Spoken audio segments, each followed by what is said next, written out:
یہ بھی ایک ڈرامہ دیکھو, اچھائی اور برائی کا کرائٹیریا جو چینج کیا ہے نا, اس میں ایک بڑا ڈرامہ یہ بھی کیا ہے. آپ کی تنخواہوں سے 40% ٹیکس. میں ایک ملک میں گیا, نام نہیں لوں گا, وہاں علاج فری. علاج کیا ہے؟ فری. میں تو دھچکا لگا, میں نے کہا یار انسانیت تو اس کو بولتے ہیں.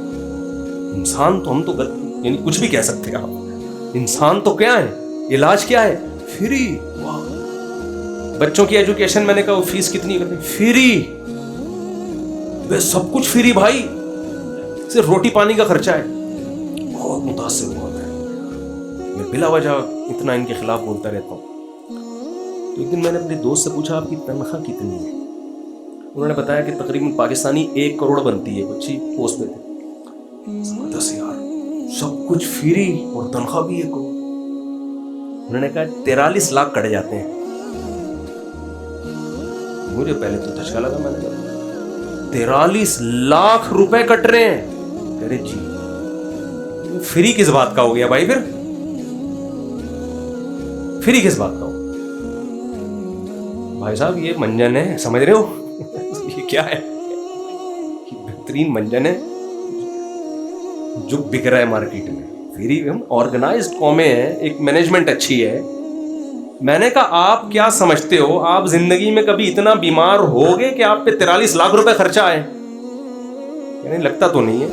میں نے کہا پورے سال 12 مہینوں میں کتنا دے چکے ہو آپ؟ یہ فری کہاں کا ہو گیا بھائی؟ میں نے کہا پاکستان آؤ, 1 کروڑ روپے کماؤ, فری ہے. ٹھیک ہے یہاں آپ کا فری میں علاج نہیں ہوتا, لیکن اتنا پیسہ بھی تو, پیسے سے علاج کرا لو تو آپ کے چاچا مامے ڈاکٹر نکل آئیں گے بھائی, وہ تو صحیح علاج کریں گے نا آپ کا. ان کے تو چاچا ماما بھی نہیں ہوتے. تو فری کچھ نہیں ہے. اور آپ ذرا اور آگے جاؤ گے تو جو غریب, میں تو افریقہ 4 دفعہ جا چکا ہوں, مجھے افریقہ میں بڑا مزہ آتا ہے. وہ نیچرل ایک ماحول ملتا. دنیا میں جو ملک سب سے زیادہ امیر ہیں وہی سب سے زیادہ غریب. یعنی 43% ادھر سے کھا رہے ہیں, اور جو غریب ملکوں کا خون چوس کے ہے. صحیح ہے نا؟ جس ملک میں سونے کی کانیں, وہاں خونی لڑائیاں بھی وہیں ہیں, امن ہی نہیں آنے دیتے. اس لیے اپنے حکمرانوں کو بہت زیادہ برا نہیں کہا کریں, بہت زیادہ نہیں, کیونکہ بہت کچھ ادھر سے بھی ہو رہا ہے, بہت کچھ ادھر سے بھی ہو رہا ہے. تو اب کیا ہے کہ جن ملکوں میں اتنی کچھ نکل رہا ہے بھائی, سارے وہاں بڑی بین الاقوامی طاقتوں نے فسادات کرائے ہیں. کہیں نہ کہیں لیبیا میں دیکھو نا کیا کیا, یہ سونے کے نوالے کھا رہا تھا وہ ملک. وہاں جا کے ان باہر کی ملکوں نے جا کے, ان کی خفیہ ایجنسیوں نے جا کے لڑوایا, بدگمانیاں پھیلا کے کہ یہ قذافی یہ کر رہا ہے, فلانا یہ کر رہا ہے. ان کو لڑا کے برباد کر دیا, سارا بیڑا غرق کر دیا. تو بیڑے غرق کے جتنے سافٹ ویئر ہیں وہ کہاں سے آتے ہیں؟ وہ بھی وہیں سے آتے ہیں. بھائی کفر میں کوئی خوبی نہیں ہے. انڈیویجولی کچھ خوبیاں وہ تو ہر انسان میں ہو سکتی ہیں, اس کا کوئی بھی منکر نہیں ہے. ابو جہل میں بھی ہوں گی کچھ نہ کچھ, ابو لہب میں بھی ہوں گی کچھ نہ کچھ. تو خدا کی نظر میں جو اچھائی اور برائی کا معیار ہے, اس معیار کو سامنے رکھ کے آپ کو فیصلہ کرنا پڑے گا. وہ میں جلدی اتنا بیان ہو گیا تو میں بتا دوں خدا کی نظر میں معیار کیا ہے. دیکھو اسلام انسانیت کا قائل ہے. جیسے ہم کہتے ہیں نا گورے بہت اچھے ہیں, بہت اچھے ہیں, لوگوں کے لیے بہت اچھے. یہ بہت اچھے بڑا مبہم لفظ ہے. جیسے ویمن رائٹس کی ایک بات ہوتی ہے, یہ بڑا مبہم سا نعرہ ہے. خواتین کے حقوق, مبہم نعرے وہی لگاتا ہے جس نے حقوق دینے نہیں ہوتے. مثال کے طور پر کوئی مجھ سے آ کے پوچھے مفتی صاحب اسلام میں عورت کے کیا حقوق ہیں, تو میں حقوق بیان کروں گا, پہلے پوچھوں گا کون سی عورت کی بات کر رہے ہو, یہ پوچھوں گا نا. بھائی ماں ہے تو الگ حقوق ہیں, بہن ہے تو الگ حقوق ہیں, بیٹی ہے تو الگ حقوق ہیں, خالہ ہے تو الگ ہیں, پھپھی ہے تو الگ ہیں, اور کچھ بھی نہیں ہے انٹی ہے, پڑوسن ہے تو اس کے الگ حقوق ہیں. کیا خیال ہے؟ تو مثال کے بیٹی ہے تو آپ اس کو وراثت سے محروم نہیں کر سکتے. آپ جب زندگی میں کچھ دو گے تو بیٹے کو جتنا دیا بیٹی کو بھی اتنا ہی دینا پڑے گا, اس میں آدھا اور ڈبل نہیں کر سکتے آپ. بیوی ہے تو اس کے حقوق یہ ہے کہ آپ نے مہر دینا ہے, اس کو آپ نے گھر کا انتظام کر کے دینا ہے. گیس بجلی کا بل کون دے گا؟ بولو نا, آپ دو گے. اس کی ڈلیوری کا خرچہ کون اٹھائے گا؟ آپ اٹھاؤ گے. اس کے بچوں کی ساری زندگی کی رسپانسبلٹی کس کی ہے؟ آپ کی ہے. ایسے خاندانی حقوق بیوی بنا کے دے دیے اسلام نے. ڈیورس بھی دیے تو مہر دینا پڑے گا, عدت کے دوران اس کو خرچہ دینا پڑے گا. پھر ڈیورس کا بھی ایک طریقہ بتا دیا, دھڑ طلاقیں نہیں نکالنی ہے. مر گئے تو 12.5% ہے اس کا, اگر آپ کے بچے ہیں, بچے نہیں ہیں تو 25% ہے اس کا آپ کی وراثت میں. وہ آپ اس سے محروم نہیں کر سکتے بیوی کو. حتیٰ کہ بیماری کی حالت میں آپ نے ساری جائیداد اٹھا کے کسی ٹرسٹ کو دے دی, شریعت اس کو کالعدم قرار دیتی ہے. بھائی آپ کے حق ہے, بیوی ہے یار, ساری زندگی اس نے گزاری ہے, آپ اٹھا کے کسی اور کو پکڑا رہے ہو. آپ سمجھ رہے ہیں کہ نہیں سمجھ رہے بات کو؟ گورے کے پاس اس طرح کے حقوق کی کوئی فہرست, کیا اس کا الف بھی نہیں ہے اس کے پاس, وجود ہی نہیں ہے سرے سے. کیا رائٹس ہیں؟ تھینک یو سے بات شروع کرو اور تھینک یو پہ ختم, اس سے زیادہ کچھ بھی نہیں ہے. خواتین کہتی ہیں نا, دیکھو انگریز لوگ کتنے ہنستے کھیلتے مسکراتے اور تھینک یو وینک یو, اور ہمارے میاں گالیاں لے کے گھر آتے ہیں اور سناتے ہیں بات بات پہ غصہ. میں ان سے کہتا ہوں دیکھو, آپ کا نیوٹن کا لا ہے ہر ایکشن کا ری ایکشن ہوتا ہے. میں بہت ساری چیزیں نیوٹن سے سیکھی ہیں. میں نے کہا گوروں کے ہاں کوئی ایکشن ہی نہیں ہے تو ری ایکشن کہاں سے ہوگا؟ مثال کے طور پر میں نے کہا دیکھو ابھی عید آ رہی ہے, ہماری عورتیں کیا کہیں گی, سینڈل بھی لینے ہیں عید پہ, چوڑیاں بھی لینی ہیں عید پہ, فلانے کے کپڑے بھی لینے ہیں, پھر فلانے کی شادی, عید کے بعد شادیوں کا ایک نیا سلسلہ, میری بہن کی شادی, میرے بہنوئی کے جو ہے نا وہ دعوت کی ہے اس نے, فلانے کی شادی, فلانے کی شادی, یہ سارے ایکشن ہو رہے ہیں. اور یہ کس کی کھوپڑی پہ جا کے وار کرنے ہیں؟ اکیلے آدمی کی. اور جس کی چار ہو تو سوچو چاروں طرف سے فائرنگ ہو رہی ہے, دھاڑ دھاڑ دھاڑ.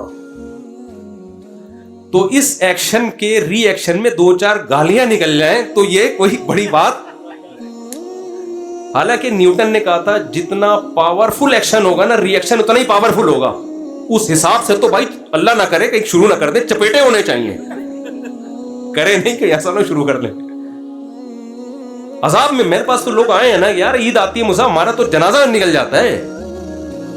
آپ گھر سے باہر جا رہے ہو, واپسی پہ 6 انڈے لیتے ہوئے آنا, یہ کیا ہے؟ ایکشن ہے.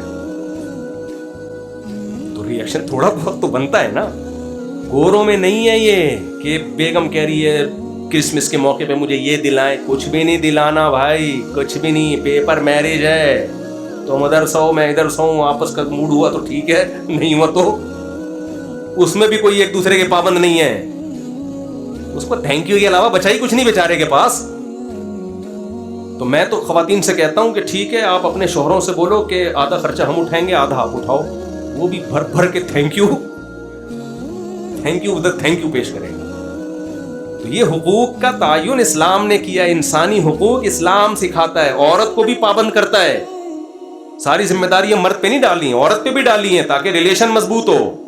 بھائی جب یہ اتنا, اس کو میں نے اتنی ذمہ داریاں ڈال دی ہیں تو اس کی پرمیشن کے بغیر آپ گھر سے باہر نہیں جا سکتی, اس کی پرمیشن کے بغیر آپ کسی کو گھر میں نہیں بلا سکتی. اگر کسی مرد سے بات کرتی ہو اور اس کو ناپسند ہے تو آپ بات نہیں. گورے کا تھوڑی پابندیاں, یہ ان کا پرسنل مسئلہ ہے, پرسنل آزاد. تو ریلیشن کی ایسی کی تیسی ہو گئی, صرف اسٹیٹ کے ساتھ ریلیشن ہوتا ہے, جبکہ اسٹیٹ کا کام اسٹیٹ سے ریلیشن مضبوط کرنا نہیں ہوتا. اسٹیٹ کا کام ہے آپس کے جو ریلیشن ہے ان کو, ان کی مینج کرنا کہ کوئی کسی کا حق تو نہیں کھا رہا. سارے حقوق اسٹیٹ ہی کے ہیں. تو ہم جو ٹیکس نہیں دیتے, غلط کرتے ہیں, دینا چاہیے, لیکن اس کی بیس کنجوسی نہیں ہے. کنجوسی نہیں ہے. کنجوسی ہوتی تو اتنی زکاتیں تھوڑی نہیں. مسلمانوں کے خالی تہوار دیکھ لو آپ, خالی بقرعید دیکھ لو بھائی, کسی ساری دنیا کے سارے تہواروں کو جمع کرو, اس پہ جو خرچہ ہوتا ہے اور انسانیت کو فائدہ ٹکے کا بھی نہیں ہوتا. صرف ایک بقرعید کے تہوار کو دیکھ لو, اس پہ مالداروں کا خربوں خرچہ ہوتا ہے اور فائدہ دبا کے غریب لوگ اٹھاتے ہیں اس کا. اور اسلام نے بھی گوشت رکھا ہے. وجہ کیا ہے؟ میں بھی افریقہ میں ہو کے آیا ہوں نا, تو مجھے پتا چلا کہ یہ جو صدقات و خیرات میں اسلام نے بہت جگہوں پہ خود متعین کر دیا, یہ دو. وہاں کیا کرتے ہیں لوگ, کہتے ہیں یہاں عیسائیوں پہ پیسے دیتے ہیں, شراب میں اڑا دیتے ہیں. گوشت تو انسان کی بنیادی خوراک ہے. جب آپ قربانی کرو گے تو گوشت ہی دو گے. غریب اس کو سٹے بازی میں, گٹکے میں نہیں اڑا سکتا اس کو. گوشت تو ہماری باڈی کے لیے انتہائی ضروری چیز ہے. تو اچھائی اور برائی کا معیار کیا کر کے رکھ دیا, ایسی کی تیسی کر دی انہوں نے. تو یہاں بھی ہمیں گائیڈنس چاہیے. سمجھ میں آ رہی ہے بات کہ اچھائی کی ڈیفینیشن کیا ہے؟ تو وہ ڈیفینیشن ہے, سب سے پہلے تمہارا ریلیشن کریٹر کے ساتھ ہونا چاہیے. اگر آپ خدا کو اپنی فہرست سے نکالتے ہو, لوگ ایک نعرہ لگاتے ہیں سب سے پہلے انسانیت ہے, مذہب اس کے بعد ہے. یہ غلط نعرہ ہے. یوں سمجھیں کہ ایک بری چیز کو اچھے لبادے میں اوڑھ کے پیش کیا جا رہا ہے. ہونا یہ چاہیے کہ مخلوق کا آپس میں ریلیشن سے پہلے سب سے پہلے خالق اور مخلوق کے ریلیشن کو فوکس کرنا چاہیے. دیکھو ماں باپ کا رشتہ پہلے ہے, بہن بھائیوں کا پہلے ہے؟ ماں باپ کا پہلے نا.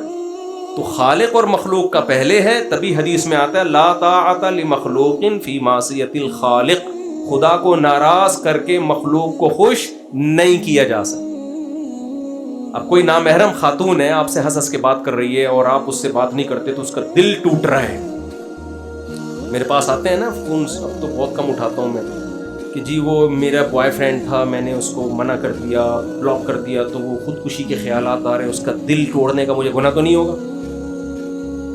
ویسے بیوقوف دنیا میں پڑے ہوئے ہیں یار. میں کہتا ہوں آپ اس کو خودکشی کرنے دو, نہیں کرے گا تو آپ کو گناہ ملے گا, سمجھ رہے ہیں؟ کیونکہ آپ نہیں جبھی کرے گا جب آپ اس سے بات چیت کرو گے. تو اس کو بولو بھائی تو کھمبے سے چپک کے مر جا, تو کھائی سے نیچے گر کے مر جا, اس کا گناہ آپ پہ نہیں ہوگا, کیونکہ سب سے پہلے ریلیشن کس سے بنانا ہے؟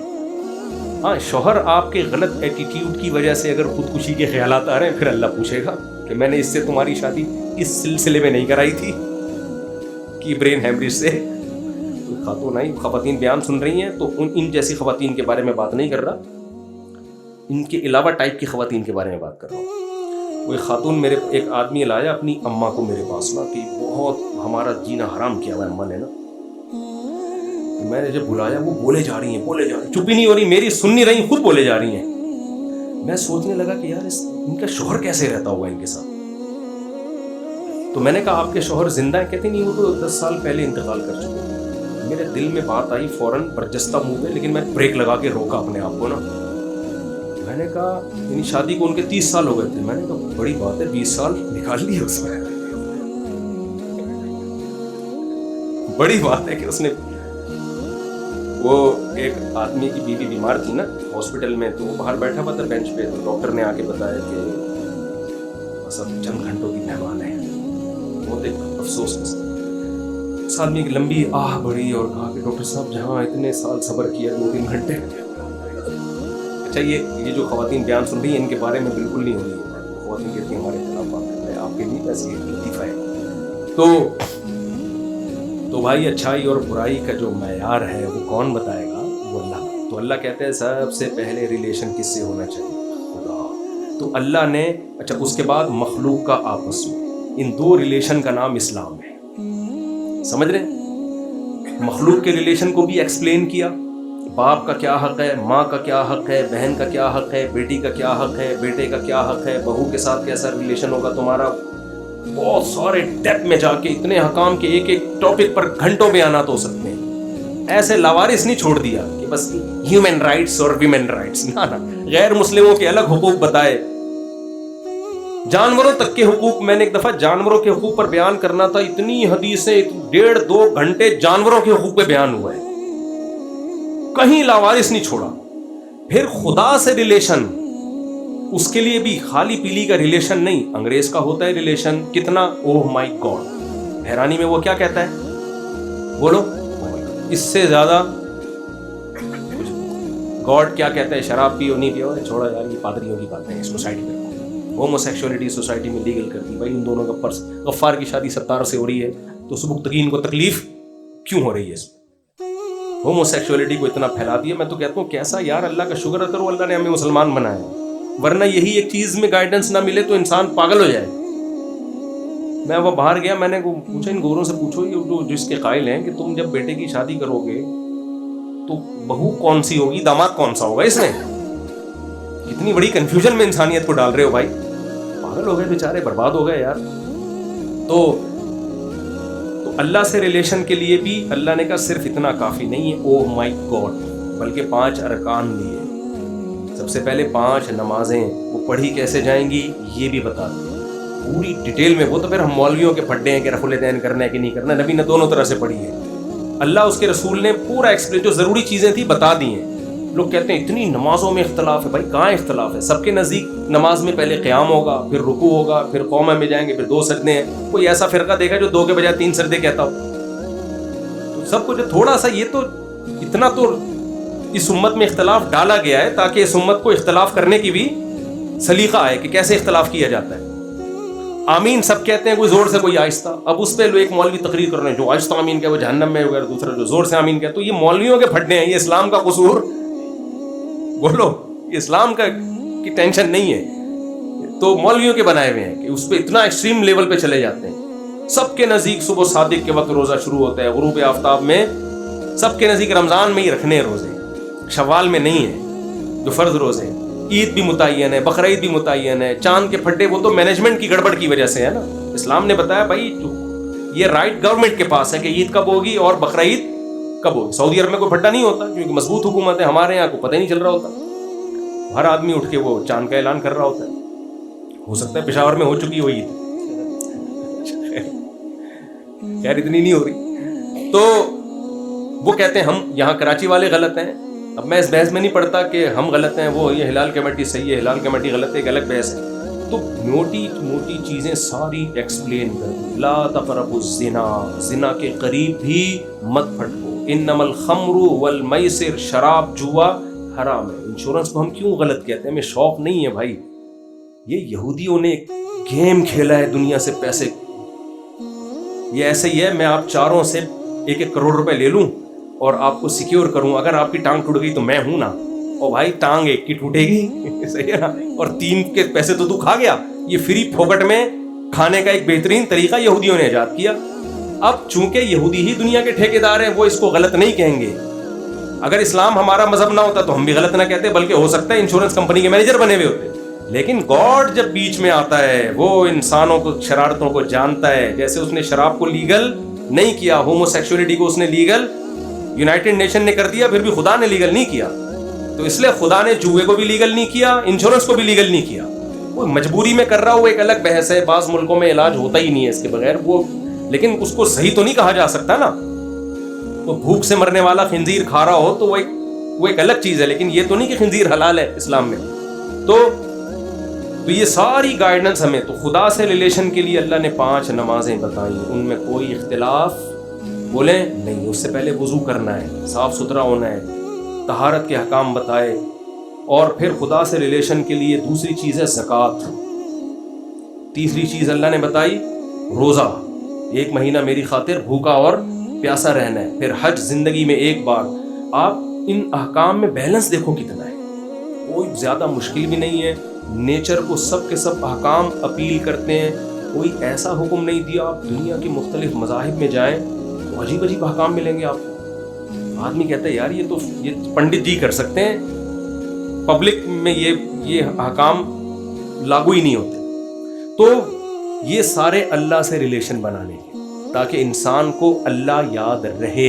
اللہ کو یاد رکھنے کے لیے جیسے ہم اپنے ماں باپ کو یاد رکھنے کے لیے فون کرتے ہیں, گفٹ بھیجتے ہیں, دعوت پہ چلے جاتے ہیں, تو ورنہ ابا مانیں گے کہ میرے بچے مجھے یاد کرتے ہیں. اب سارا دن ابا ابا کی تسبیح لے کے کرتے رہو, لیکن ابا کہیں گے بھائی تم نے موقع پہ تو یاد نہیں کیا. تو اللہ کہتے ہیں موقع پہ یاد کرنا ہے. نمبر 1, جب دن کا آغاز ہو رہا ہو, فجر سے پہلے, یہ ایک موقع ہے. دن کی ابتدا کس سے ہوگی؟ میرے ذکر سے ہوگی. پھر جب سورج ڈھلنا شروع ہو, یہ ٹائم میں بہت بڑی چینجنگ ہو رہی ہوتی ہے, اس چینجنگ کے وقت بھی نماز پڑھنی ہے. پھر عصر کے وقت میں ایک ٹھنڈا ٹائم ہوتا ہے, کلائمیٹ چینج ہو رہا ہوتا ہے, اس میں بھی. پھر سورج غروب ہونے کے وقت چینج ہو رہا ہوتا ہے, اس میں بھی. یہ 5 ٹائم جو نمازوں کے رکھیں, اس میں زمین میں بہت بڑی تبدیلی ہو رہی ہوتی ہے. ہر تبدیلی کے وقت اللہ نے ہمیں نماز پڑھنے کا حکم دیا. پھر سال میں 1 دفعہ رمضان, 2 دفعہ ہوتے ٹینشن میں آ جاتے, 1 مہینے سے کم ہوتے تو کوئی ٹینشن ہی نہ ہوتی. اور پھر یہ دیکھو اسلامی مہینوں میں یہ, حالانکہ اس وقت بھی یہ شمسی مہینے تھے, جنوری فروری مارچ اس وقت بھی تھے, لیکن اسلامی مہینے میں, تاکہ کسی کنٹری میں جب آپ رہتے ہو تو اگر آپ نے بہت لمبے روزے رکھے ہیں تو آپ کو سہولت دی جائے بہت چھوٹے روزے. ناروے میں جن لوگوں نے گرمیوں میں روزے رکھے 20-20 گھنٹوں کے, تل ملا جاتے تھے, فون کرتے تھے, مجھ سے آپ کیسے؟ میں کہا بھائی رکھو, سردیوں میں مزے بھی کون اڑائے گا, تم ہی اڑاؤ گے مزے سے. تو اس میں ایک حکمت یہ بھی ہے کہ وہ گھومتا ہے. تو یہ سارے احکام اللہ نے دیے, انہی کی یہ کڑی کیا ہے بھائی؟ رمضان. تو یہ آپشنل نہیں ہے. غامدی صاحب نے فتویٰ دے دیا کل صبح آپ کا پیپر ہے تو آپ